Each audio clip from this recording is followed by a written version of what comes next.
உங்க கூட இருக்கிறது உண்மையான காதலா? இதோ 4 அறிகுறிகள். கனவுகளுக்கு உயிர் கொடுப்பார்கள். உங்களை ஒருபோதும் கீழே இழுக்க மாட்டார்கள்.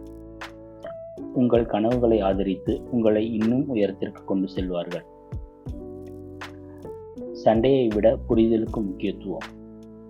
நீங்கள் கோபமாகவோ வருத்தமாகவோ இருக்கும்போது உங்களிடம் சண்டையிடாமல் முதலில் உங்களை புரிந்து கொள்ளவே முயற்சி செய்வார்கள். மௌனத்தின் மொழி அறிவார்கள். நீங்கள் சொல்லும் வார்த்தைகளை மட்டுமல்ல, சொல்லாத உங்கள் மனதில் இருக்கும் வலியையும் அவர்கள் உணர்வார்கள். மாற்றுவதை விட ஏற்றுக்கொள்வார்கள். ஏனென்றால் உண்மையான காதல் உங்களை ஒருபோதும் மாற்ற முயற்சிக்காது, உங்களை அப்படியே புரிந்து கொள்ளும். இந்த வீடியோவை உங்களை உயிர் லவ் பண்ற உங்களோட காதல் ஷேர் பண்ணுங்க.